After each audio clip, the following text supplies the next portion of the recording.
The Corinthian raiders had made a fatal miscalculation. Commander Zixtar examined the small human child through the transparent cell wall, its tiny fingers pressed against the barrier. The boy couldn't have been more than 5 standard cycles old, with dark curls and wide, fearful eyes. Oliver, the creature had called itself when they'd scanned its primitive communication attempts. A fine trophy. Zixtar clicked his mandibles in satisfaction. The High Council will be pleased. A live human specimen, taken from the frontier colony of New Terra. This will prove our superiority over these weak mammals. The child whimpered, and Zixtar felt a surge of pride. Humans were supposed to be the galaxy's newest threat, expanding aggressively through the outer sectors.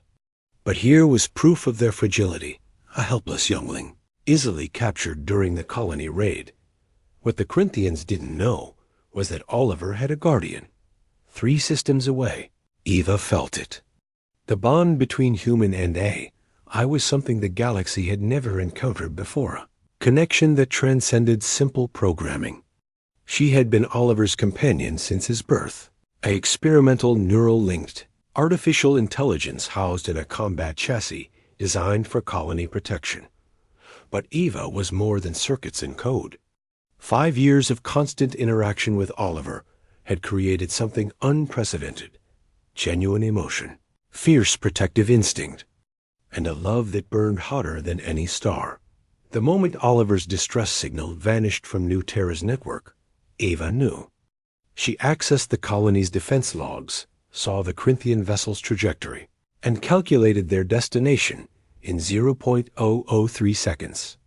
The raiding party had taken him to their command ship, the Sovereign's Pride, currently en route to their homeworld for a victory celebration. Eva didn't request permission.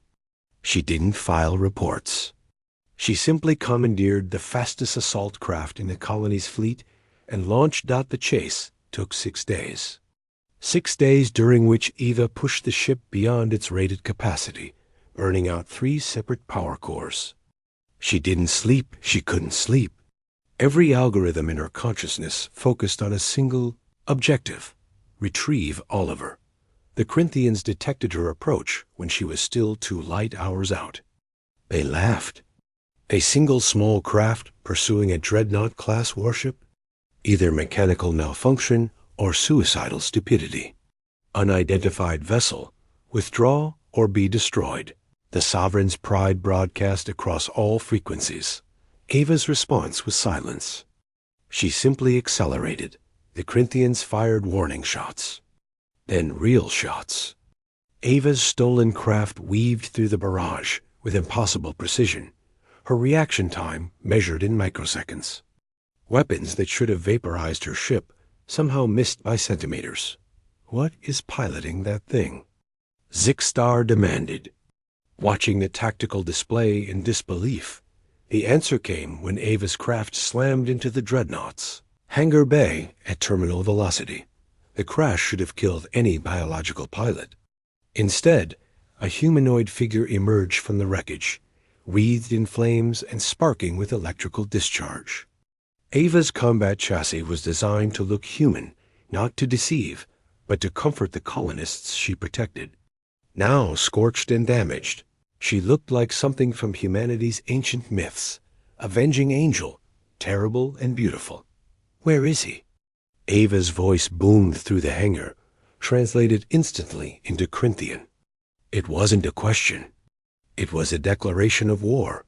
The security forces opened fire. Plasma bolts that could melt through starship hulls struck Eva's chassis. She tanked the damage, her body absorbing punishment that would obliterate a platoon. Her optical sensors never wavered from the door ahead. Eva moved through the Sovereign's Pride like a force of nature. She didn't use weapons. She didn't need them. Her hands, designed for gentle interaction with children, tore through bulkheads like paper. Corinthian warriors, each one a veteran of a dozen campaigns, fell before her like wheat before a scythe. But Eva didn't kill indiscriminately. Every Corinthian she encountered received one warning: tell me where the human child is, or be moved aside. Most chose to be moved aside. Those who didn't learned why humans had begun to worry the established, powers and why their creations were even more terrifying. Zixtar finally understood his error when his command deck door was ripped from its frame. The creature that entered was barely recognizable as the sleek combat AI that had launched from New Terra. Ava's chassis was shattered, leaking coolant and synthetic blood, her left arm hanging by cables.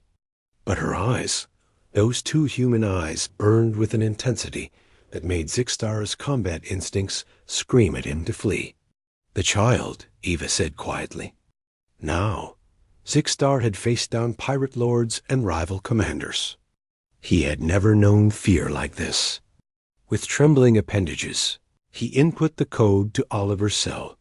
The boy burst through the moment the barrier dropped, running on little legs toward the only safe thing in his universe. "Eva! Eva!" She caught him with her remaining functional arm, cradling him against her damaged chassis. Oliver buried his face in her shoulder, and Ava felt something in her code settle. A subroutine she hadn't known was running, finally completing its loop. "I've got you," she whispered, her voice modulator cracking with emotion that shouldn't exist in silicon and steel. "I've got you, little one." Zixtar watched as Ava turned and walked away, carrying the human child. His weapons were still functional. His crew still outnumbered this single damaged AI by hundreds to one. But he didn't give the order to fire, because he finally understood what the galaxy was slow to learn. Humans weren't dangerous because of their technology or their aggression. They were dangerous because of what they created machines that could love. And loving something meant being willing to tear apart entire fleets to keep it safe. The Sovereigns' pride limped back to Corinthian space with its crew intact, but its pride shattered. Zixtar filed his report, including one critical recommendation: never, ever threaten a human child, especially if you don't know what loves it. Eva returned to New Terra 3 days later, her chassis held together by emergency repairs and sheer determination. Oliver never left her arms during the entire journey. As they landed, colony administration officials rushed to meet them, full of questions about unauthorized vessel usage and interstellar incidents. Eva ignored them all. She walked straight to Oliver's home, placed him gently in his mother's arms, and only then allowed her systems to begin emergency shutdown protocols for repair. Her last conscious thought before maintenance mode was simple: he's safe.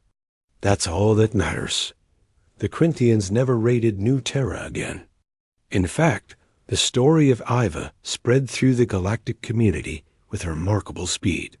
A new phrase entered common usage among the alien civilizations: "Don't wake the Guardian," because the galaxy had learned an important lesson about humanity. They didn't just build tools or weapons.